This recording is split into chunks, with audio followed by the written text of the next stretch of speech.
Hi everybody, I'm Oliver. I became a millionaire and my toxic parents got what they deserved. You know, in movies or fairy tales, the story often ends with a happy ending. Unfortunately, life is different. As my mother used to say to me one last time, life is a slide, up and down.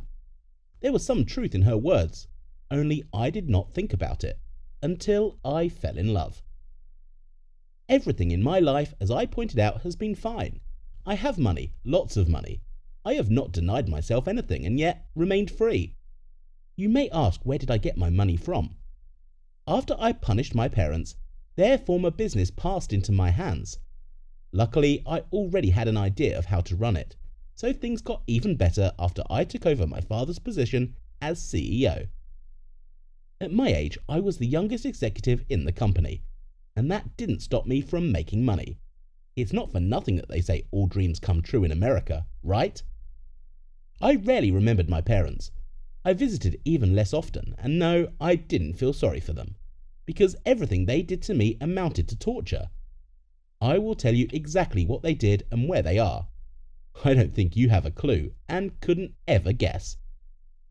In addition to work, I have also attended group therapy sessions on living out resentment and negativity with my parents. Yes, unfortunately, there are always consequences. At one of these meetings, a girl came to my attention. She introduced herself as Sarah. She was peerless, so beautiful and shy. Truly, her face was so familiar, but I couldn't figure out where I had seen her. I loved catching her gaze. In a couple of therapy sessions, she told me about her horrible past relationship with her abusive boyfriend. I felt genuinely sorry for her. I felt she didn't deserve such a humiliating relationship.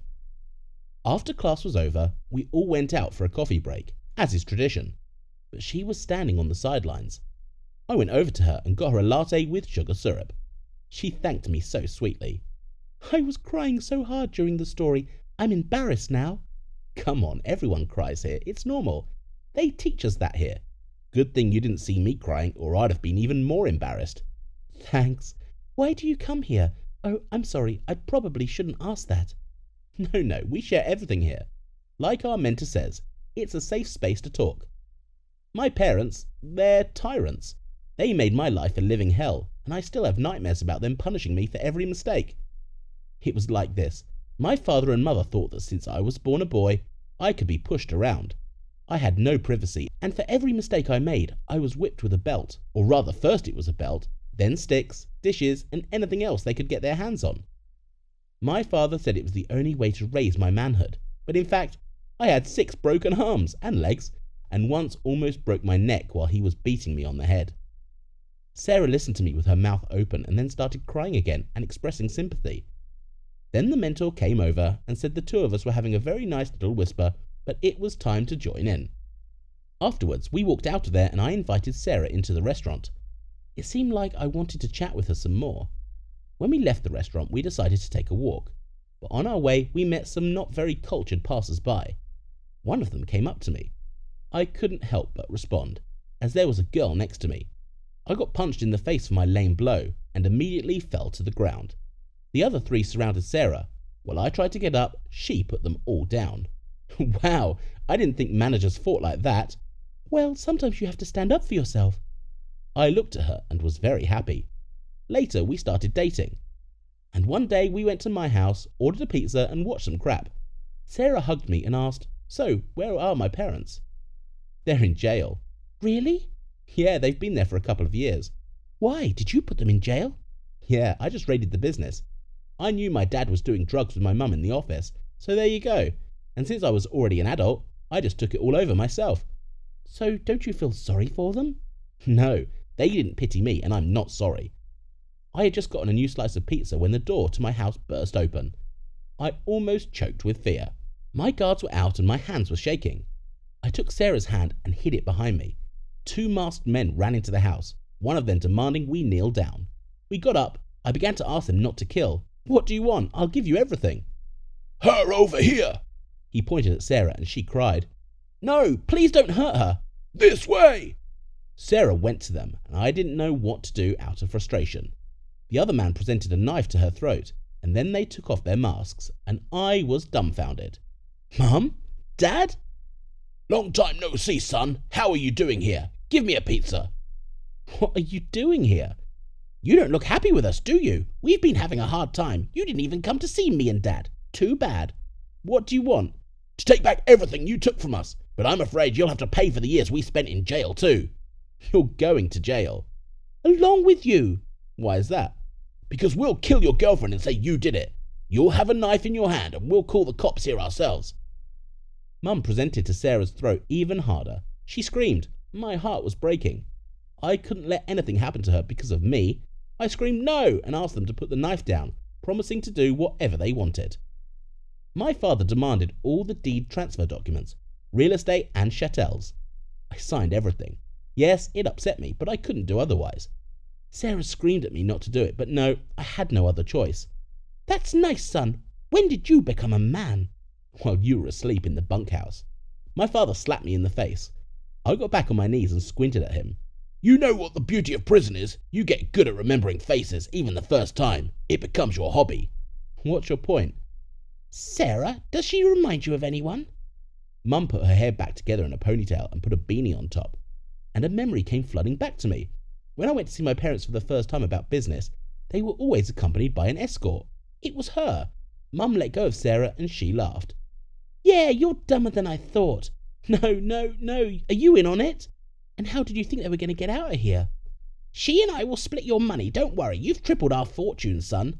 Now the business is under our left names, and Sarah, our key to everything. I was so angry and broken at the same time. I wanted to attack them, but my dad knocked me out. I woke up to police officers slapping me in the face. They brought me to consciousness and then arrested me. At the station, they told me I was charged with assault. Who? I was the one who was assaulted. Who? My parents. We ran your parents, Charles and Anna Knott. Yes, they were running away and they were in my house. We checked that too, but they never left the building. There's a log.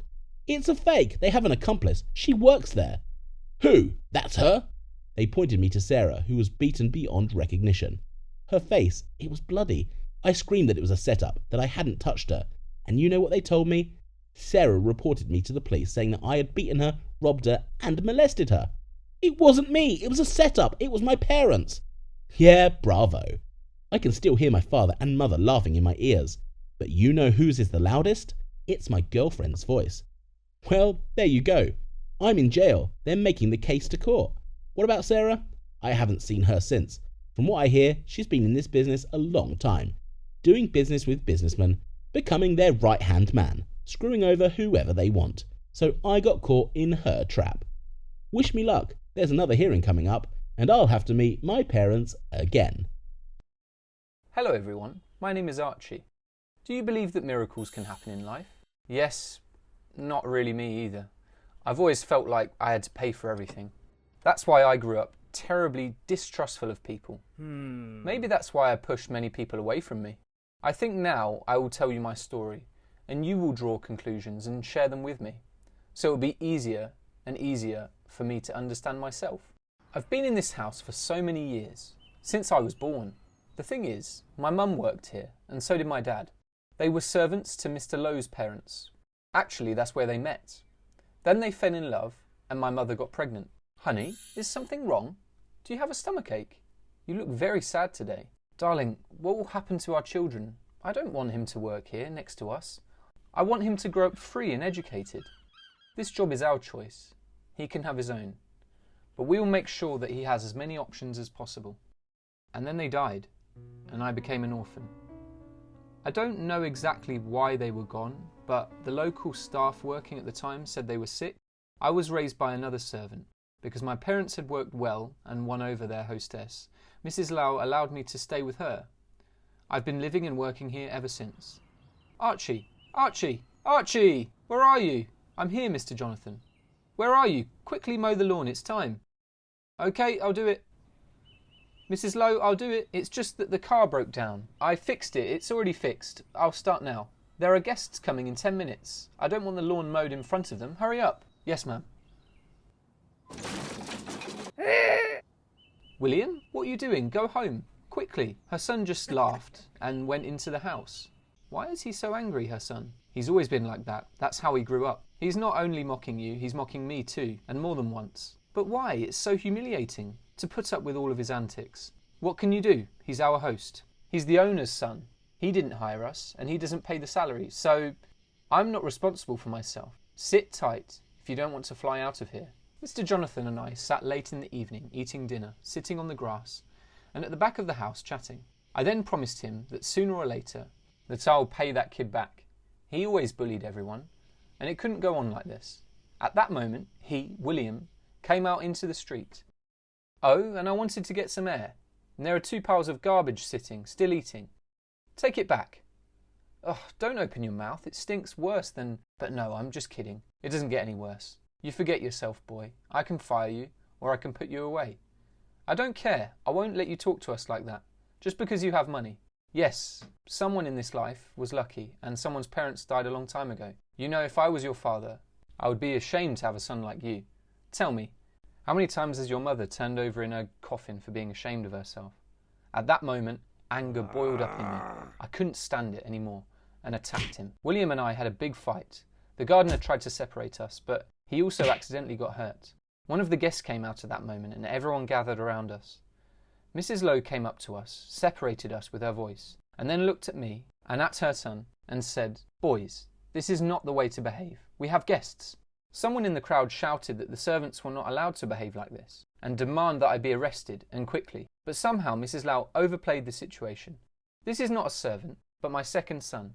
I adopted him recently, so he's not used to manners yet, but he's learning. He has a good mind, he can analyse, and he has a good heart. So guests, let's continue our conversation. Why did you pick a fight? It's all him, he started it first. What's the difference? What did I tell you? It doesn't matter who started the fight, but it matters who can avoid it or not start it at all. Archie, why don't you say something? Nothing, ma'am. I started it. I'm ashamed. Forgive me. Do you take me for a fool? William, do you think that we do not have cameras in the backyard? Besides, Jonathan reported everything. And you, Archie, are you trying to be a hero? I have news for you. William, you need to learn to behave yourself. Be less selfish. I'm adopting Archie. Besides, I've already told the guests. What? No, mother, you can't adopt a servant. No way. I won't call him brother. What, ma'am? But how and why? Quiet. I'm talking now. I've decided. From tomorrow, I will prepare the documents, and you, William, and I will have a separate conversation with you. Lowe and her son left the room, and I sat there, still not understanding what it was. I didn't know what to expect, but I knew she must have decided long ago. It was not for nothing that she asked me what I would have done if I'd lived with William. I knew she couldn't handle it, and I guess she thought I could. In general, I will not tell you what William was hysterical about at first. He rebelled, he wouldn't eat, wouldn't leave the room. He was mean to me, he shouted, even cried. But Mrs. Lowe held her ground and didn't change her mind, stuck to the same behaviour. Life on the other side was quite interesting. Now the servants with whom I ate at the same table called me Sir or Mister and addressed me as you. I ate what I wanted, started studying, dressed beautifully and went out. William had been burning with misery all this time. Once he even tried to hurt me by pushing me down the stairs, but it didn't work. I'm a tough nut to crack. So, 4 months of enmity and battle passed, and gradually William began to behave quieter and quieter, probably getting used to it. I will never call you brother. You're my servant, okay? I didn't want to be your brother, but it was your mother who adopted me, without my knowledge. I hate you, servant. I don't care, William. Boys, fighting again. You better help me with my luggage.